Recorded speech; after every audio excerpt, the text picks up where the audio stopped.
realization is realization called Nirvikalpa Samadhi. You want to do Savikalpa Samadhi, Shabda, Rupa, Savikalpa with the Shabda, and so into Nirvikalpa. Is this realization?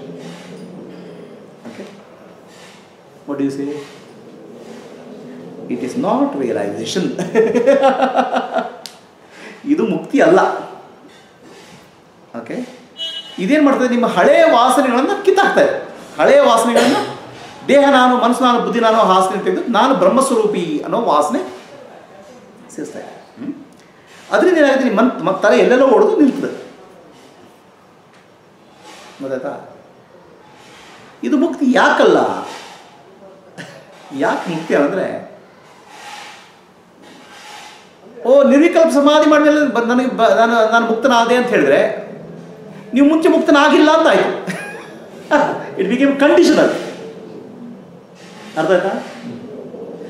ಮುಕ್ತಿ condition ಅಲ್ಲ, ನೀವು ಮುಕ್ತರೇ ಆಗಿದ್ದೀರಿ. ಆಯ್ತಾ? ನಿರ್ವಿಕಲ್ಪ ಸಮಾಧಿ ಅಂದ್ಮೇಲೆ ನಾನು ಮುಕ್ತರಾದ ಅಂತ ಹೇಳಿದ್ರೆ ಅರ್ಥನೇ ಇಲ್ಲ ಅದಕ್ಕೆ.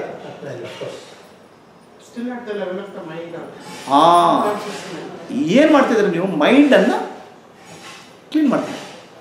ಓಕೆ, ಅರ್ಥ ಆಯ್ತಾ? ಸೊ ಹಾಗಿದ್ರೆ ವೇದಾಂತದಲ್ಲಿ ಏನು ಹೇಳ್ತಾ ಅಂದರೆ, ವಿದ್ಯಾರಣ್ಯರು ಶ್ರವಣ ಮನನ ನಿಧ್ಯಾಸ ಮಾಡಬೇಕು. ಮುಕ್ತಿ ಯಾವುದರಿಂದ? ಶ್ರವಣ ಮಾತ್ರೇಣ. ಓಕೆ, ಮುಕ್ತಿ ಯಾವುದರಿಂದ? ಶ್ರವಣ ಮಾತ್ರೇಣ, ಅಂದರೆ ಕೇಳಿದ್ರಿಂದ ಮುಕ್ತಿ. ಓಕೆ, ಹಾಗಾದರೆ ಮನನ ನಿಧಿಧ್ಯಾಸ ಯಾಕೆ ಬೇಕು? ಆ ಮನಸ್ಸು ರೆಕಾರ್ಡ್ ಮಾಡಿಟ್ಟಿದೆಯಲ್ಲ, ಬ್ಲಾಕ್ ಮಾಡ್ತಾ ಇದೆಯಲ್ಲ, ಆ ಬ್ಲಾಕ್ ಅಂತ ಈಗಷ್ಟೇ. ಆ ಮನಸ್ಸು ಶ್ರವಣ ಮಾತ್ರೇಣ ಅಂತೇಳಿದ್ರೆ, ಗುರುಗಳು ನಿಮಗೆ ಹೇಳಿದರು, ಅಯ್ಯ ಅಪ್ಪ ನೀನು ಬ್ರಹ್ಮಗಣಪ್ಪ ತತ್ವಮಸಿ ಅಂತ ವಾಕ್ಯದ ಅರ್ಥವನ್ನು ಕರೆಕ್ಟಾಗಿ ಹೇಳ್ಬಿಟ್ರು. ಆಯಿತಾ? ನೀವು ಒಪ್ಕೊಳ್ಳಿ ರೆಡಿ ಇದ್ದೀರಾ? ರೆಡಿ ಇಲ್ಲ. ಯಾಕೆ? ಆ ಮನಸ್ಸಲ್ಲಿ ತುಂಬ್ಕೊಂಡು ಹೋಗಿದೆ, ನಾನು ದೇಹ ನಾನು, ಮನಸ್ಸು ನಾನು, ಬುದ್ಧಿ ನಾನು ಅಂತ ತುಂಬ್ಕೊಂಡು ಹೋಗಿದೆ. ಅದು ಬ್ಲಾಕ್ ಮಾಡ್ತದೆ ನಿಮ್ಮ ಥಿಂಕಿಂಗನ್ನು. ರೈಟ್? ಅಂಡರ್ಸ್ಟ್ಯಾಂಡ್? ವಾಸನೆ ಏನು ಮಾಡ್ತದೆ? ಇಲ್ಲ ದೇಹ ನಾನು, ಮನಸ್ಸು ನಾನು, ಬುದ್ಧಿ ಅಂತ ಮನಸ್ಸಿನಿಂದ ಆತ್ಮಜ್ಞಾನ ಬರೋದಲ್ಲ. ಆತ್ಮಜ್ಞಾನ ಬರೋದು ಮನಸ್ಸನ್ನು ದಾಟಿದಾಗ. ಅದು ಶ್ರವಣ ಮಾತ್ರೇಣ. ಕೇಳಿದ್ರಲ್ಲೇ ಮುಕ್ತಿ. ಮನನ ನಿಧಿಧ್ಯಾಸ is to remove the vasanas, impressions which are blocking the mukti. Resistance ತೆಗೆಯೋದು ಅಷ್ಟೇ. ಅರ್ಥ ಆಯ್ತಾ? ಕ್ಲಿಯರ್? ರೆಸಿಸ್ಟೆನ್ಸ್ ತೆಗಿತಾರೆ. ಸೊ ವಿದ್ಯಾರಣ್ಯ ಪ್ರಕಾರ ಮುಕ್ತಿ ಅನ್ನೋದು ಶ್ರವಣ ಮಾತ್ರೇಣ. ಕೇಳಿದ್ರೆ ಮುಕ್ತಿ. ಶ್ರವಣ ಮನನ ನಿಧಿಧ್ಯಾಸ ಮಾಡಿದಾಗ ಪುನಃ ಶ್ರವಣ ಮಾಡಲಿಕ್ಕೆ ಮನಸ್ಸು ರೆಡಿ ಆಗುತ್ತೆ. ಪುನಃ ಸರಿಯಾಗಿ ಶ್ರವಣ ಮಾಡಲಿಕ್ಕೆ ರೆಡಿ ಆಗುತ್ತೆ ಮನಸ್ಸು. ಆಯಿತಾ? ಅವಾಗ ಗುರುಗಳು ಪುನಃ ತತ್ವಮಸಿ ವಾಕ್ಯದ ಅರ್ಥ ಹೇಳಿದರು, ಅರ್ಥ ಆಗಲಿಲ್ಲ. ಪುನಃ ಶ್ರವಣ ಮನನ ನಿಧಿಧ್ಯಾಸ ಮಾಡಿದ್ರು, ಇನ್ನೂ ಸ್ವಲ್ಪ ರೆಸಿಸ್ಟೆನ್ಸ್ ಹೋಯಿತು. ಪುನಃ ಬಂದ್ರಿ, ಪುನಃ ಶ್ರವಣ ಮಾಡಿದೆ, ಮುಗೀತು. ಶ್ರವಣ ಮಾತ್ರೇಣ ಮುಕ್ತಿ. ಗೊತ್ತಾಯ್ತಾ? ಅದಕ್ಕೆ ವೇದಾಂತದಲ್ಲಿ ಸಮಾಧಿಯಿಂದ ಮುಕ್ತಿ ಅನ್ನೋದು ಎಕ್ಸೆಪ್ಟೆನ್ಸೇ ಇಲ್ಲ. ಸಮಾಧಿ ಈಸ್ ಎಕ್ಸೆಪ್ಟೆಡ್ ಓನ್ಲಿ ಫಾರ್ ವಾಸನ ಕ್ಷಯ. ಆಯ್ತಾ? ಅರ್ಥ ಆಗ್ತಿದೆ ನಿಮಗೆ? ಇದು ಹೇಗಂದರೆ ಮುಕ್ತಿ ಪಡೆಯುವ ವಸ್ತು ಅಲ್ಲ. ಸೊ ನಾನು ಇದನ್ನು ಮಾಡಿ ನಾನು ನಿರ್ವಿಕಲ್ಪ ಸಮಾಧಿ ಹೋಗಿ ಮುಕ್ತಿ ಪಡೆದಂದರೆ ಅದು ಅರ್ಥ ಶೂನ್ಯ. ಯಾಕಂದರೆ ನೀವು ಏನು ಪಡೆದ್ರಿ ಅದು ಹೋಗುತ್ತೆ, ಕಳ್ಕೊಂಡು ಹೋಗುತ್ತೆ, ಪಡೆದದ್ದು ಕಳ್ಕೊಂಡು ಹೋಗುತ್ತೆ. ಅರ್ಥ ಆಯ್ತಾ? ಇದನ್ನು ಒಂದು ಉದಾಹರಣೆ ಹೇಳ್ತೀನಿ. ಒಬ್ಬ ಹೆಂಗಸು ಕುತ್ತಿಗೆಯಲ್ಲಿ ನೆಕ್ಲೆಸ್ ಹಾಕ್ಕೊಂಡಿದ್ದಾಳೆ.